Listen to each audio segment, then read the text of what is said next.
ከዚች እናት እንባ ጀርባ እናንተ ምን ተረዳችሁ? እናት ማለት ከቃላት በላይ ናት። እናት ምድር ላይ የፈጣሪ ትልቁ ስጦታ እናት ናት። 9 ወራት በሆዷ ተሸክማ ደም እና አጥንቷ ከፍላ የሌሊቱን በንቃት ቀኑን በድካም አሳልፋ ለራሷ ሳይሆን ለልጆቿ የምትኖር የፍቅር መገናኛ እናት ነች።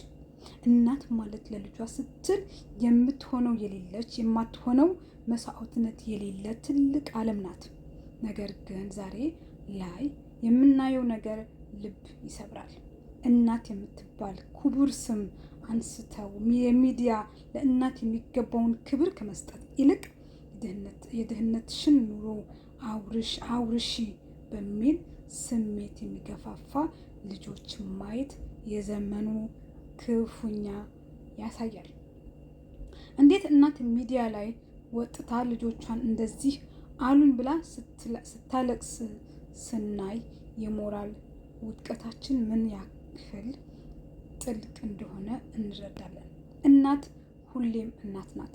አገኘችም አጣችም፣ ተማረችም አልተማረችም፣ እሷ ለልጆቿ የህይወት መስዋዕትነትን ናት።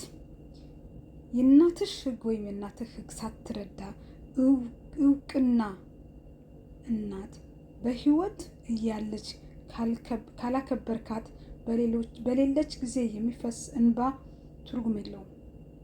ቴክኖሎጂና ስልጣኔን እናት በመናቅ ውስጥ የለም። እውነት ስልጣኔ እናት በክብር መያዝ ነው። ስልጣን እናት በክብር መያዝ ነው። እኔ የዚች እናት እንባ አይቼ እውነት ለመናገር በጣም ነው ያዘንኩት። አንዳንዴ ለምንድን ነው ሚዲያ ላይ የወጡት የምትለው ነገር ሊኖር ይችላል፣ ወይም የምትይው ነገር ሊኖር ይችላል። ህመም ያለበት ሰው የትኛውን ቦታ ላይ ነው መተንፈስ የሚፈልገው?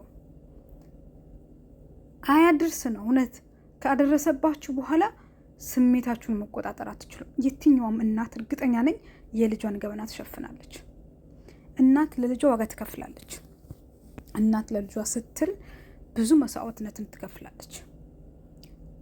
የዚች ደግሞ በጣም የሚያሳዝን ነው። እውነት ለመናገር ድሮ አያቴ ምን ይል ነበረ መሰላችሁ? እናቱን፣ አባቱን፣ አገሩን፣ ህብረተሰቡን የማያከብር ልጅ ባይፈጠር ይሻላል ይል ነበረ። እግዚአብሔር ፍሬ ሲሰጠን ሀገሩን፣ ህብረተሰቡን፣ አካባቢ ላይ ያሉትን ሰዎች የሚረዳ እና የሚያከብር ፍሬ ይስጠን እና እኔ ከዚች እናት ጀርባ የተረዳሁት ነገር ህመም ነው። ህመሟ ነው ወጥታ እንድታወራ የገፋፋት። ህመም ባይኖርባት ያሬት ወጥታ ባላወራችሁ። አንዳንዴ ህመማችን ከሰዎች ጋር ስናወራው የሚቀለን ይመስል እናወራዋለን። የምንተነፍስበት ቦታ እንፈልጋለን። በጣም ነው ያሳዘነችኝ እውነት ለመናገር። ትላንትና አይቼው ሙሉን አልጨረስኩትም። ሙሉ መጨረስ ከባድ ነው። ለምን እንደዛ እያለቀሰች የሚሰድዋት ስድብ ያወራች ይህን ሁሉ ነገር እየሰማን እንደ ሰውኛ እውነት የእሷን ህመም አይቶ ወይም ደግሞ ሰምቶ ማለፍ ከባድ ነው ለእኔ። አልሰማሁትም ጨርሼ ማለት ነው። ግን በጣም የምታሳዝን እናት ናት። እኔ ልጆች ወዴት እየሄዱ እንደሆነ አላውቅም። ቢያንስ እናት በቃ ባትረዳት አትስደባት። ወልዳሃለች፣ 9 ወር ተሸክመሃለች። ያኔ ያለው ስቃይ እውነት ሁሉም ሴት ወልዳት የሆነ ምለው እኔ ሌሊት ሳተኛ ከእርግዝናዋ ከ9 ወር ጀምሮ ከ1ኛ ወር እስከ 9ኛ ወር ጀምሮ እናት ምቾት የላት፣ እንቅልፍ የላት። እንደዛም ሆና የምትደሰተው ደስታ አለ እና አንዳንድ ልጅ ግን አይገባውም። እኔ እናት በህይወት ያለች ካልመረቀችን እናት ከረገመች መጥፎ ነው። የእናት እርግማን ደግሞ አይደርስም ይባላል እንጂ እንደ እናት እርግማን የሚደርስ ነገር የለም። ለምንድነው ምርቃቷ የሚደርሰው ታዲያ? እርግማኗ ካልደረሰ ለምንድነው ምርቃቷ የሚደርሰው? እናታችሁ አትርገማችሁ። አባት ካላችሁ አባታችሁ አይርገማችሁ። በጣም መጥፎ ነው እና እኔ እውነቱ ለመናገር አሳዝናኛለች። በጣም ነው ያሳዘነችኝ። ማየት አልቻልኩኝም። በቃ እኔ ስሜታዊ ነው ያደረገችኝ። ለምን በጣም ነው የምታሳዝነው። ገና ወጣት ናት፣ የምታምር እናት ናት። ያልዋትን ቃል በቃል ስትሰሙ ይሄ እኔ እንጃ በቃ ለመስማት ራሱ የሚዘገንን ነው። እንግዲህ ያ ምንድን ነው ከማህፀኗ የወጡ ልጆች ናቸው በዚህ ልክ እናታቸውን ያዋረዱት ማለት ነው። እና እግዚአብሔር አምላክ ፍሬ ሲሰጠን የተባረከ ፍሬ ይስጠን። እኔ